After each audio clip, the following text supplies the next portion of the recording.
Hey everyone, today we're going to be talking about an absolute classic band today. We're going to be talking about Van Halen, and we're going to go over the my three personal favorite albums of Van Halen. And trigger warning for y'all: 1984 and the self-titled debut are not my favorites, so trigger warning right now. But starting off with my third favorite, we're actually going Women and Children first. I love this album from "And the Cradle Will Rock" to "Everybody Wants Some," but then we get the real highlight stuff like "Romeo Delight," "Tora Tora," and "Lost Control," and the amazing three-song closer of "Take Your Whiskey Home," "Could This Be Magic," and "In the Simple Rhyme," which basically just goes full Led Zeppelin. Man, I love this closer on this album that just goes full Zeppelin. It is an amazing closer. But next up though, we're going into my second favorite, which is "Fair Warning." I love this thing from the opening of Mean Street to the more industrial closing of One Foot Out the Door and Sunday Afternoon. Like, I know a lot of people kind of hate the synthesizer stuff outside of 1984, but I actually love the more industrial, crazy like vibe of these two closing tracks. I also love So This Is Love, Unchained, hear about it later, Center Swing, Dirty Moves. I actually love this album from beginning to end. This is a very underrated album that a lot of people forget exists. Don't forget this thing exists. This thing is like one of their greatest undiscovered gems to ever exist. But now, and this is going to get me in some crap, but look, I stand by this. I think 5150 is Van Halen's best album by a long shot, in my opinion. I'm sorry.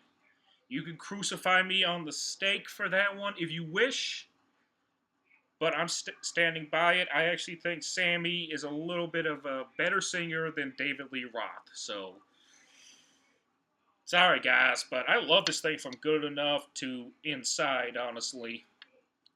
The personal standouts, though, are Dreams, Get Up, Why Can't This Be Love, Love Walks In, and 5150, and Good Enough. Just Oh, I love it. It's still a little goofy, but it's a lot more serious, honestly. And some people classify this as dad rock. And, like, yeah, I kind of get it. I'm not a dad myself. I'm going to tell you this right now. I ain't no dad, so, but from a non dad standpoint, this is some good dad rock, honestly, if you're going by dad rock from someone who's not a dad. Oh, it's funny. But yeah, I love this album. I think this is Sammy's best, and I don't even only think that. I think this is Van Halen's best. Really, even above 1984 and the self-titled. Honestly, I genuinely think this is their best. This is their crowning achievement, in my opinion. This is their 10 out of 10 album. I love it. I mean, I could also shout out. I'm going to make one quick honorable mention right at the end for Unlawful Carnal Knowledge. I actually also love that album too. Like I love like Inside Job and Right Now and Pound Cake. As ridiculous as that song title and song is. Oh, sorry, no, not Inside Job. Man on a Mission. Now I remember it. Got the names mixed up.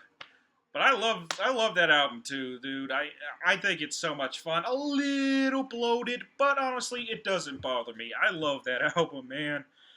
Consider that an honorable mention. I also think it's better than the self-titled, and it's tied with 1984 in my opinion because I like 1984 more than the self-titled. So, but I do think the self-titled is better than Van Halen 2, though, and pretty much the rest of the discography outside of the ones I've already mentioned. Like I think it's better than 2, 3, OU812, and Balanced, and A Different Kind of Truth. So consider it tied for like their fourth best album, in my opinion, with 1984. Or sorry, yeah, consider it their fifth best album, right behind. Yeah, sorry, their Yeah, there's Sit's best album right behind For Unlawful Carnal Knowledge in 1984. Still a pretty good album. That's just my personal opinion. It's not one of my personal favorites. Anyway, that should do it. Gates of Aries signing off. Everyone, have a good day.